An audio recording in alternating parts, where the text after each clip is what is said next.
I'll catch you on the other side.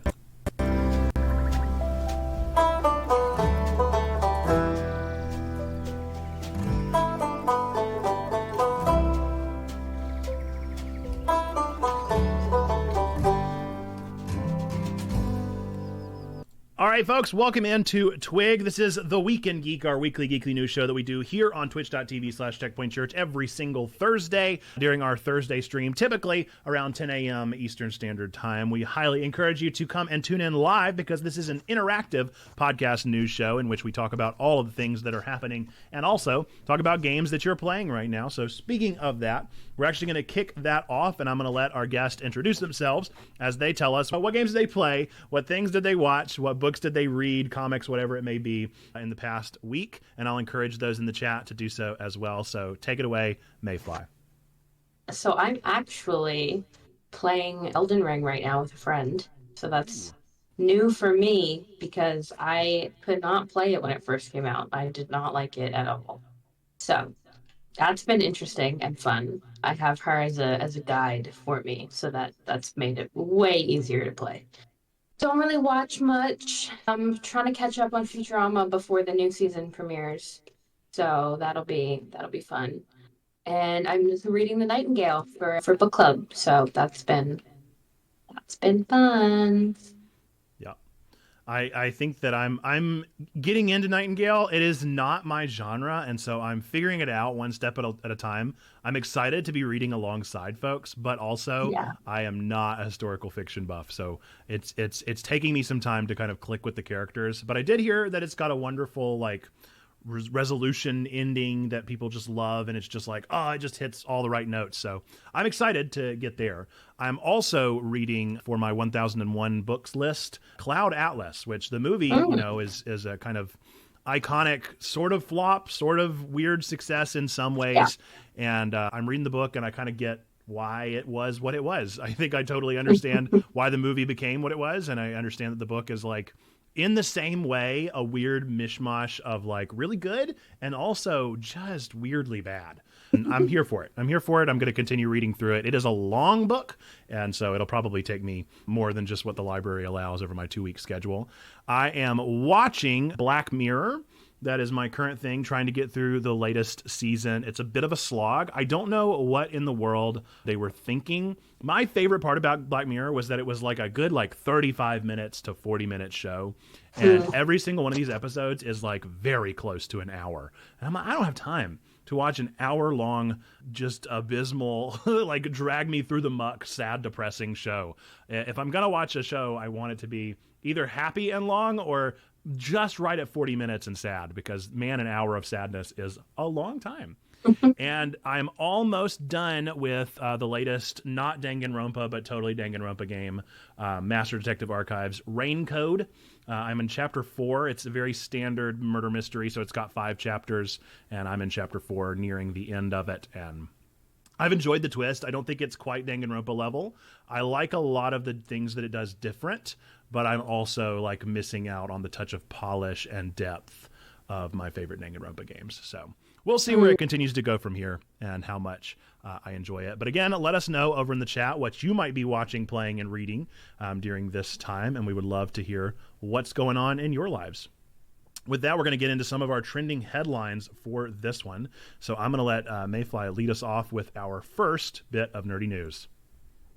Yeah, so The Last of Us had a bunch of Emmy noms, which is cool. The live-action adaptation of The Last of Us has become the first of its kind to receive Emmy nominations. The show, based on Naughty Dog's popular video game, has earned nominations for Pedro Pascal and Bella Ramsey's performances and for an outstanding drama series. While not the first video game adaptation to be recognized by the Emmys, as Netflix's Arcane won Best Animated Program in 2022, The Last of Us marks a significant moment for the genre. The series, critically acclaimed and commercially successful, quickly secured a second season after its premiere earlier this year. Other nominated genre content includes Andor, House of the Dragon, Yellow Jackets, Wednesday, and Obi-Wan Kenobi. Yeah, Nice. So it's always exciting whenever Emmy season. I don't really like the Emmys, but I am always interested to see what kind of gets the nods and what gets the cold shoulder. As usual, anime has gotten yet another year of the cold shoulder. And that's just what it is. I'm not surprised or anything as far as that goes. And I was going to read through, Andor did get some nods here and there. It got Best Drama nominee and some other nominations for some of its characters. So there's definitely some like viability as far as that show, but definitely Disney got snubbed. I was going to read through every single nominee, but then I realized you all have eyeballs and you can go read them yourselves if you're really curious about the nominees and the things that are going on. So instead, I did something that maybe not everyone would want to do, and I found this list of nominations by show, and thought it would be fun to show you guys who won the nominees as far as distributor. So this is the list. I literally just made this morning. The graphic is not mine, but the counting is mine. So if the math is wrong, I'm so sorry. And it's also very small font. But you can kind of get the idea. We have every show there, so I'll zoom in. You can see the show and then how many nominees it got beside it. So like Succession there got 27. So I listed every show and who they are distributed by. So for instance, Succession HBO, Last of Us HBO, White Lotus HBO, and saw who won this year. And you can see on the right the actual added numbers of nominations and who won. So HBO is the clear winner with 100 nominations. Netflix got 63, Hulu got 58, Amazon got 29, Apple got 28, Disney got 9, Peacock got 9, Roku, surprisingly, is actually on the board with 8, and then AMC got 7, and of course that's all Better Call Saul. Roku, AMC, and Peacock are all there because of SNL for Peacock, Roku did the Weird Al story, and AMC, of course, does Better Call Saul. And so that's why those are on there this particular season. Disney, I think we can call it a flop. I think that the fact that Disney only has, well, I guess they actually have 17. I missed Andor there. So they have 17, but still, I think that they are definitely the losers of this season as far as streaming is concerned at the Emmys. And I'm so surprised by HBO just continuing to So Disney did get 17. I did already do math wrong. Somehow I missed out on Mandalorian and Andor.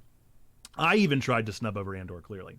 But yeah, so that's the layout for this year, and I think it's intriguing to see who kind of wins. HBO definitely won, and Netflix, Hulu, and are still kind of neck and neck. Amazon, Apple are neck and neck, and then Disney is pretty clearly the loser. With that, we're going to move into the next one, but I thought that was an interesting thing to kind of show off who kind of wins the Emmys as much as the Emmys even matter. It just goes to show that I don't watch a lot of television when I have not seen The Last of Us, have seen Wednesday, have not watched Andor, have watched Obi-Wan Kenobi, have not watched House of the Dragon or Arcane. So even in that first initial list that we had there, seen 3. I do recommend a lot of those shows. I think there's a lot of really good television out there. The issue with streaming for me is that there's just so much. Like, it's like, how do you even know where to get started or what to watch? Because there truly is just so much to see that it's impossible to keep up with all of it. And so for like Checkpoint, I try to catch up on the biggest trending ones, but even then I can't possibly keep up outside of like work hours with all the things that are happening. So I think we have the streaming blues, and I think the fact that Disney is picking up on the fact that it doesn't work means they're probably going to back out pretty heavily. We already saw the Marvel television shows back off pretty seriously. So I think we can probably just count Disney out at this point. I think they're going to stop.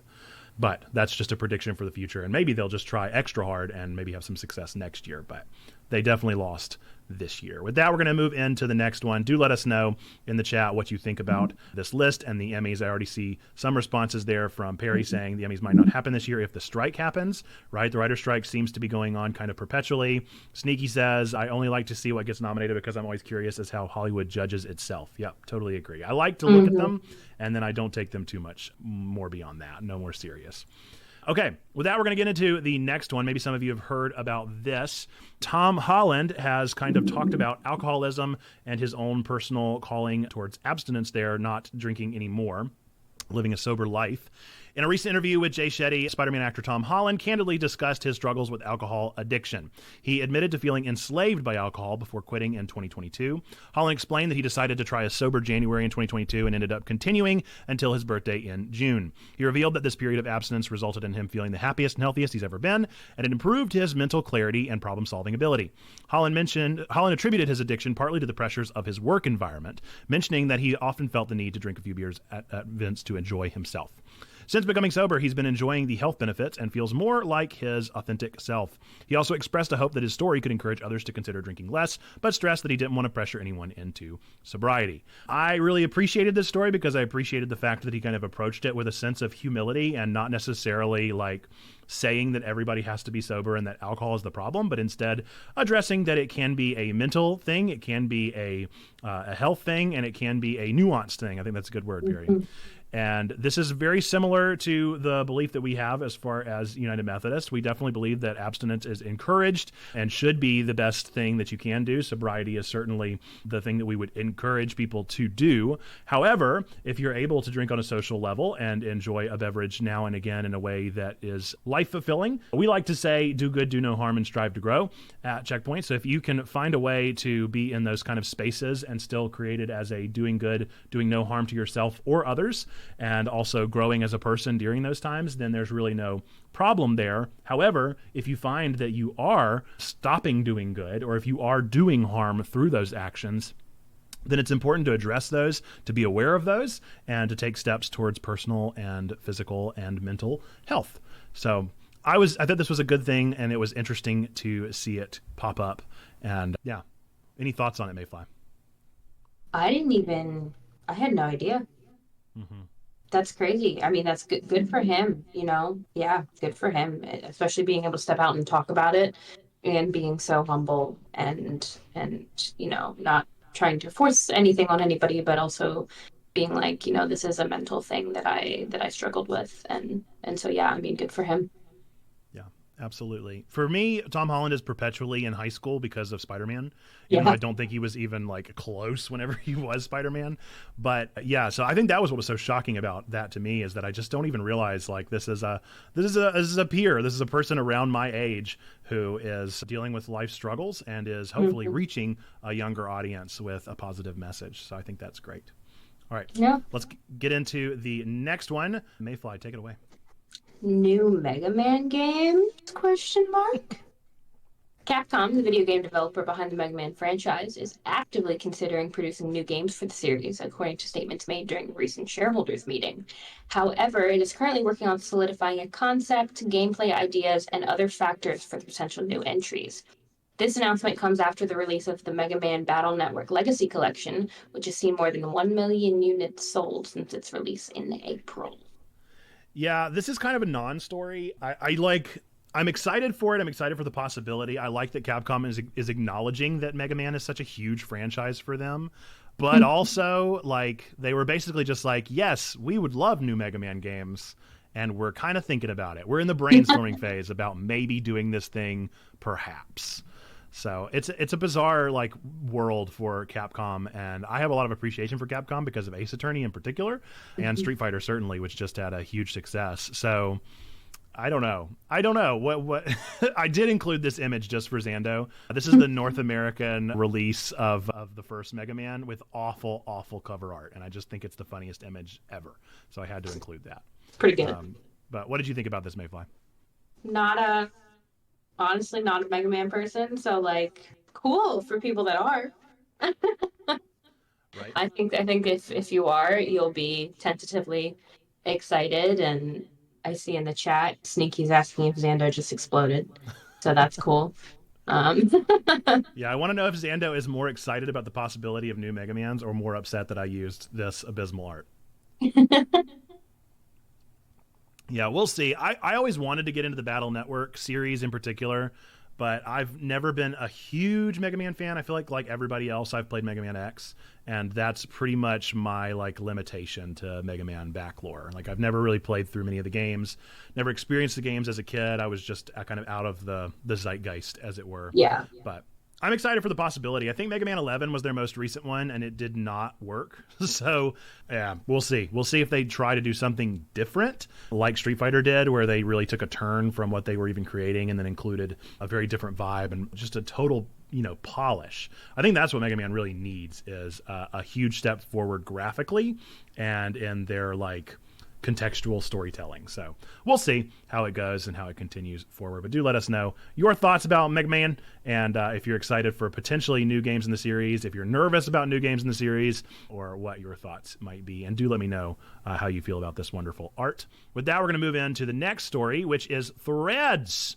Threads is here. Meta has launched its microblogging platform, Threads, a direct competitor to Twitter. The app, initially scheduled to launch on July 6, 2023, was released a few hours earlier and has already garnered 30 million users. It's way beyond that as of the time of this particular Twig recording. I think we've passed 100 million at this point. The reception of Threads has been mixed, with some users expressing dissatisfaction over its lack of features such as hashtags, account switching capabilities, a web version, private messaging, and a dedicated home feed.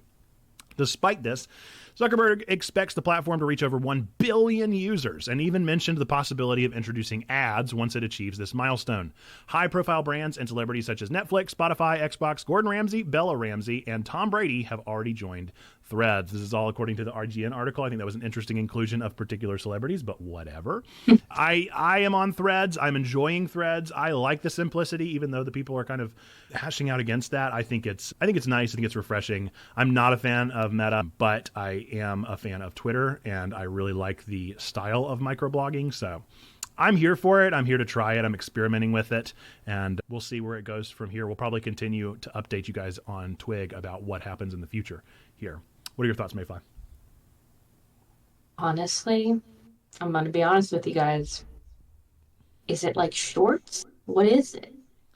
So just like tweets, it's just microblogs. It's just in a certain amount of text. It's just like tweets. Okay. Yeah, it's exactly tweets, only it doesn't have a lot of the like extra capability of Twitter. So there's like no trending page. There's no, the little like hashtags on the side that are like, here's what's going on right now. There's none of the functionality of Twitter except that you can tweet, except that you can thread. Okay. So it's See, I saw the article and I read through it, and my brain still was not comprehending. Yeah. It definitely, like, the big question for me is like, why? Why do we use this? Why are we using it? But I mean, at the same time, I probably ask the same questions about Twitter, and I'm on Twitter all the time. So I enjoy the immersion of celebrity culture along with like real culture. Like, I'm never going to comment on a celebrity's Facebook page and get a response, but you could potentially reply to a tweet or, whatever, and get some traction there. And the same is true of Threads. I think I saw there are like just total normies out there just like chatting up J-Lo on Threads right now. So it's an interesting like leveling field as far as the like high class elite and then just us like average folks were able to actually intermingle. And I don't know. We'll see. We'll see where it goes from here. I'll be on there. I'll let you guys know what I discover as I discover it, because this is just the one like style of social media that I can actually tolerate. But who knows what'll happen next. Do let us know your thoughts in the comments. With that, I'm going to pass it over to you, Mayfly, with our next bit of news. This one's one that I think a lot of people have been following. So the FTC allows the Microsoft acquisition. So Microsoft has been granted permission to proceed with a $69 billion acquisition of Activision Blizzard by a U.S. court. The Federal Trade Commission, FTC, had sought to block the deal temporarily ahead of its case against the acquisition in August, but Judge Jacqueline Scott Corley denied the injunction, enabling Microsoft to complete the deal before its July 18th deadline. However, the UK's Competition and Markets Authority has blocked the deal, raising concerns about Microsoft's potential dominance in the game streaming market. Both Microsoft and Activision Blizzard are appealing this decision, despite the FTC's ongoing opposition, citing threats to competition in cloud gaming, subscription services, and consoles. Activision Blizzard CEO Bobby Kotick insists the merger will benefit consumers, workers, and foster competition. So that's a big one. Yeah, it's super interesting. I think that what's such a big deal about this in particular is that it's the FTC. Kind of like in most of the like geopolitical scene, I think that whenever the US makes a step forward, it's kind of like everybody else is going to follow suit. And we were super behind a lot of other like trade commissions out there that had either already made their decision to approve or like the CMA denied. So we'll see. I think that we'll see a lot of overturn because of the fact that the FTC did approve. So I have a feeling that the CMA one will be overturned because of the fact that we approved it. But there's really no telling what happens next. I think it's almost certainly going to happen. The question is really just how long are we going to keep dragging this out?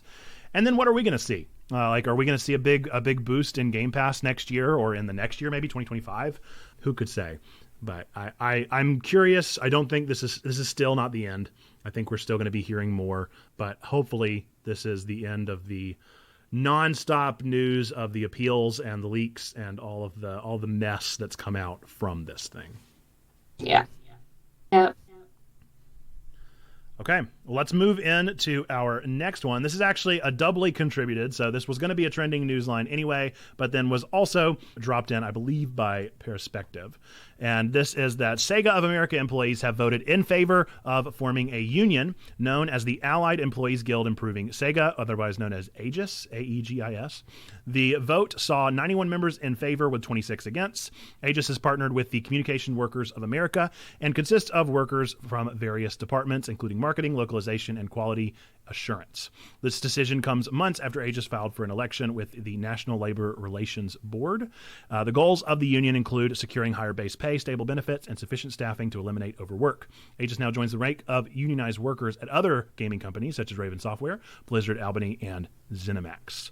We've been slowly but surely seeing more and more unionization in the gaming market, and I think it is just as good as can be. I think that it is clearly a market that needs this kind of union structure to oversee because it abuses its workers far too often. And so I think we're seeing a good step forward in the gaming industry. I'm sure it'll be kind of a fluctuation of this will make it like dip for a little while because of the fact that we'll have people that are having to be responsible, and because they're being responsible, they can't afford to hire as many people or to support as many people. But then hopefully the overall good of supporting people in a real, genuine way will overall be a net positive. Any thoughts on this one, Mayfly? I mean, good for them. I mean, they've got some decent goals, and overworking in the gaming industry is, I mean, crunch time is all the time in a lot of studios. So good for them. Yeah. Yeah. And we keep on hearing about changes because of unions like this to paternity and maternity leave in video games in particular. And so I'm always a support for seeing how we can continue to increase the rights of parents, the rights of women, and all of those different avenues in gaming, especially whenever it is such a male-run, misogynistic kind of history in gaming. So all around a good. I'm excited to see how this continues to proceed forward. Do let us know your thoughts in the comments down below. With that, we're going to move in to our To the Discord submitted news section. So these are all the things that have been submitted to Discord, combed through and picked out the best of. If you want to drop news to us, you can submit it directly to us at bit.ly/DearTwig, DearTwig, or you can just go to our Discord and use our Discord, because I come through it all the time. I'm always checking the new things, and so I make sure that if I see anything super interesting or that I feel like the whole community should know about, then we're going to call that out here on the show. We also have been doing Ask Questions, Get Answers. That's one of our channel over on our Discord every single Tuesday, Wednesday. I typically ask what news should we know about, so that's another chance for you to drop some news and let us know what's going on. With that, we're going to get into our first one. Take it away, Mayfly. Yeah, this one was submitted by Perspective. So according to a study by the Video Game History Foundation and the Software Preservation Network, 87% of classic video games released in the United States are quote-unquote critically endangered, meaning they're difficult to play in their original physical or digital forms. The study focused on games released before 2010 and found that only 13.27% are readily available to consumers without resorting to emulators, vintage gaming hardware, libraries, or piracy. Particularly impacted are games from the Game Boy handheld family, and the Commodore 64, with just 5.8% and 4.5% of their libraries available for digital purchase, respectively. Despite the capability of organizations like the Video Game History Foundation to digitally preserve these games, copyright laws prevent the sharing of these titles. That's so sad. Yeah, it is. It's really upsetting to see this kind of continual decline and lack of appreciation for video game history on behalf of the big three. I think that Xbox probably does the best job at maintaining their backlog, but I feel like Nintendo has the best backlog and they should care more because they have the best games, and for some reason they just don't appreciate that, or they're not able to support it in whatever way or capacity because they're Nintendo, and Nintendo makes the decisions that Nintendo makes. I am hopeful that we'll continue to see more and more expanding of things as far as the Nintendo Switch Online stuff. If you've not checked out Nintendo Switch Online, this might be a wake-up call to like, hey, if you do have the money and you're able, maybe get that subscription even if you don't use it, because that's going to tell Nintendo that this is important, and they're going to hopefully try and focus on it more. But I'm not holding my breath necessarily for Nintendo to do this. But they have taken, they've taken steps. They've added in NES and SNES and Game Boy and GBA now. And so if we can encourage them that, hey, we want more games by signing up for subscriptions, then maybe that'll mean that we'll get more games in the future. I would highly recommend, if you don't follow the Video Game History Foundation, they have a podcast, they have a website, they have ways that you can support them. I think they are doing the best work around. I heard about them like 2 years ago. I've followed them ever since, and I think they are incredible. So do support them in that way. Any other thoughts, Mayfly? Just makes me sad, but also, yeah, I think you're right. I think we need to show the companies that we do want the backlogs of older games. So however we need to do that, whether it's subscriptions or whatever, I think we need to do it. And I think it's worth noting, I think it was like a month ago, maybe 2 months ago, that we mentioned on Twig, the Completionist over on YouTube did a, like, whenever the eShop was shutting down, he bought every single DS and 3DS game and put them onto a single, like, DS whatever, and that's going to be going into the Video Game History Foundation's like museum whenever he passes, whenever that is. And so that's an example of like somebody that's grassroots trying to do this thing and preserve video game history. But if we can support the folks that are doing this work, like the Video Game History Foundation, then hopefully they can continue to do that work and make sure that stuff gets preserved. So do let us know your thoughts. Corolla, welcome in to the chat there. You're in the middle of the Weekend Geek news show. This is an interactive news show that we do here on Twitch, so feel free to weigh in on any of these things as we kind of go through them. We're going to go into our next one. This was submitted by Buish over on the Discord, and it has to do with Shutterstock and AI copyright. Shutterstock has announced that it will offer full indemnification to customers using its artificial intelligence image generators. This move follows a similar one made by Adobe last month. Shutterstock's decision aims to reassure businesses about potential intellectual property or IP claims that could arise from the use of generative AI technology. According to John Lapham, general counsel at Shutterstock, this represents a critical step in the industry as it allows users to employ AI-generated content for any purpose without worries of copyright infringement or ethical issues. While the company does not check every AI image created with its tool, it assures customers that these synthetic images are as protected as other content sold on its platform. In addition, Shutterstock highlighted its contributor fund, which compensates artists for their contributions to training its generative technology. I am mixed on this one. I continue to want to support the AI future that I think is inevitable, and I'm hopeful that we'll continue to figure out the most ethical way to do it. And I'm happy to hear that they have a contributor fund and that they are at least paying artists, whether it is actually fair compensation or just compensation. And I think we're going to continue seeing steps in this direction. I think we're going to eventually hit a wall, and I think we're already really realizing that some of the seeds that we're creating with AI are stopping to yield the same results because it's getting so smart and so trained that it's not able to make anything specific because it's making things so wide. And so people that call themselves AI artists are finding that they're not able to create the AI art that they're able to put into words or that they're able to figure out through their seeds that they're creating. And so there's a lot of like weird mishmash holdup in the world of AI generation and the art that they're creating, and then hopefully the arts that are being contributed. And I think we're just at a weird flux. I'm glad to hear that ethical steps are being taken, but I'm still so nervous about this future. Yeah. I don't know that I like it. I mean, yes, they're saying that they're compensating, but like you said, is it fair compensation or is it just like to get off, to get the people off their backs compensation type of thing? And AI art for me in and of itself makes me not want to post my art anywhere because it's like if I post my art somewhere, AI draws that in, uses it without my permission or something, and then it's like it just I don't like it. Yeah. It's hard to like, especially for those that are actual like creators of art. And I think that it's a point of nervousness as far as my experience with it. I've utilized Midjourney here and there, and I'll try and use things like that. But I'm also an avid supporter of artists and those that'll do contract work over on Fiverr or whatever. Like I do support kind of both spheres as a means of moving forward. And so it's not even a guilt feeling for myself. Like I'm dipping my toe in the water as much as I feel is appropriate and ethical. It's more of just like, how much can we trust these companies that are doing the work? And I hope that we can trust them. And I hope that we'll have the FTC step in if and when it's necessary to provide a more ethical approach. If you've seen some AI art, I'm really not too concerned. I think that we're still light years away from being able to create anything that a human brain can create. Yeah. That only holds up for so long, you know. That kind of argument only holds up so well, and so I can make it now, but I'm worried that if we just keep going in this direction, how long will I be able to do that? But we could talk about this for a while, so we'll move on from here. But do let us know your thoughts. I think that it's interesting to see Shutterstock entering this game and Adobe also doing it last month, and we'll continue to see how this progresses forward. If you want to submit any news to us, be sure to do that, bit.ly/DearTwig, DearTwig, or over on our Discord, where we'll have whatever news is posted to any of our channels regularly there. With that, we're going to move into everybody's favorite segment of the show that's not set up.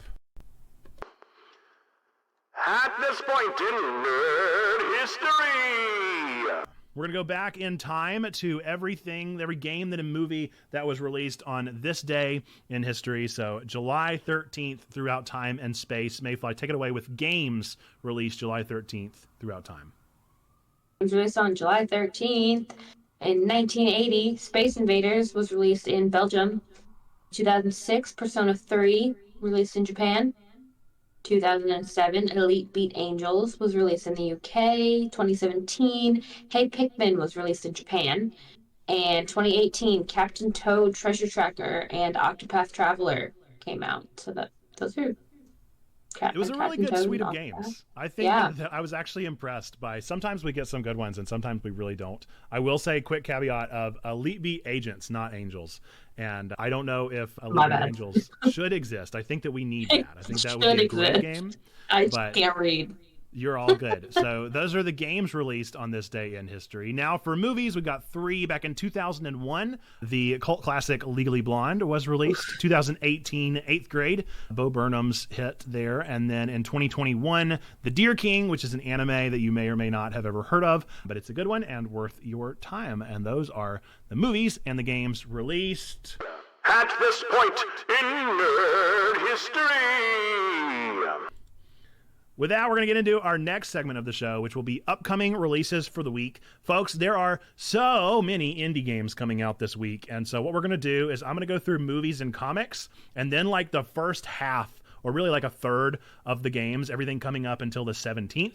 And then I'm going to let Mayfly take it from that point on, because seriously, there are just so many things. So be sure to keep your ear to the ground, listen to all the things, because we're going to be going through a whole bunch of stuff coming out, and I would love to hear in the chat what you are excited about. First off, movies. There's only one coming out in the next week that was really worth noting, and that is Psycho Pass Providence, which is a spin-off movie from the Psycho Pass anime series that I highly recommend.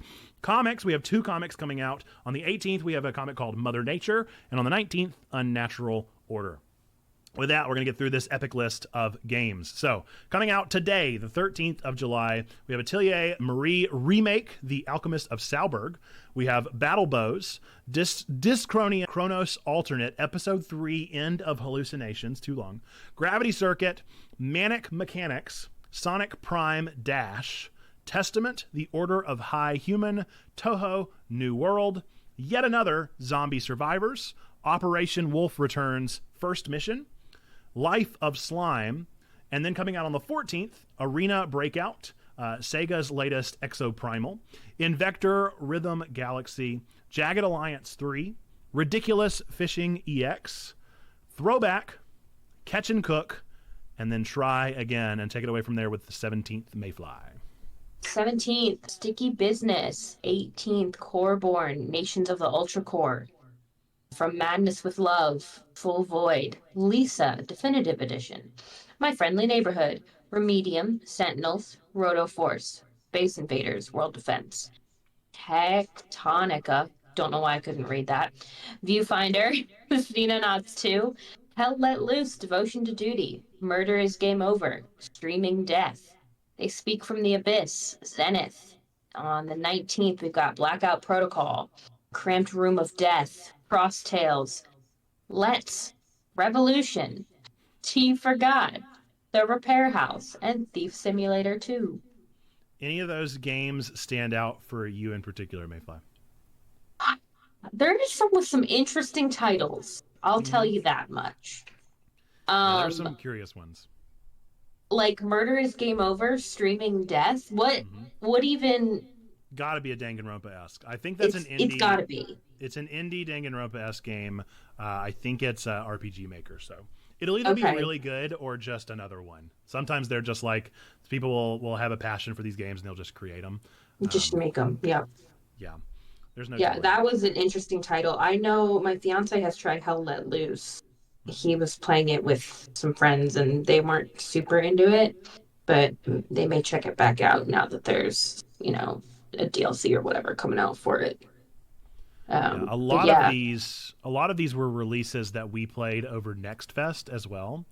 So like Let's Revolution is really fun. I super enjoyed it. If you're into like a quick little like phone puzzler, I don't think it's going to be on the phone, but it totally should be because it just makes sense as a phone game. And I really enjoyed it. I liked the world building and I liked the challenge of it. And then obviously Viewfinder. We didn't end up playing that for Next Fest, but that game's been talked about forever and now it's finally coming out and hopefully people will enjoy that. I think one that I'm particularly like curious about hearing more from is definitely Viewfinder. Like I think that's one that will stand out above the rest. Exoprimal is Sega's latest. I have no intention to play it, but maybe it'll do well. I doubt it, but we'll see. Lisa Definitive Edition. If you've never played Lisa before, that is a game that came out a long time ago. It's kind of RPG Maker style, except it's a platformer. And it's one of those like cult classics that never went anywhere. It's super morbid, super strange, super bizarre, like post-dystopian world where you are playing as a very strange character trying to rescue your daughter. And it's just a weird one. It's a real weird game. If you like real weird, messed up games along the lines of like an Omori or Undertale or a Danganronpa or any of the things that I love, then you would probably be interested in Lisa as being one of those, like maybe even more along the lines of like a Yume Nikki or something like that, like the really disturbing ones. And then My Friendly Neighborhood is, of course, FNAF, but Sesame Street. So if anybody likes FNAF, then you might enjoy My Friendly Neighborhood. I forgot about My Friendly Neighborhood. I read that title and it didn't stick into me. And then now, just now that you've said that, it is now come back to my brain. Yeah, we'll see how it does. I have a feeling it'll be. Sometimes there'll be some of the FNAF clones that'll do good, and then other times there'll be the ones that are just like, oh my gosh, like this is. That's really the one with like the. It's the puppets, isn't it?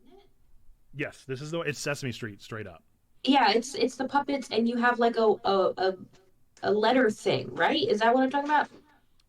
I don't know about a letter.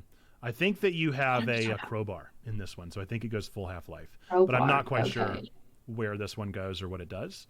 And maybe I'm thinking of a different game. No, it's got to be this one. Yeah, you get in the demo. You got a letter thing. It's like what are they called? I'm going crazy. Yeah, it's like you get like a letter gun or whatever, or like at least you did in the demo.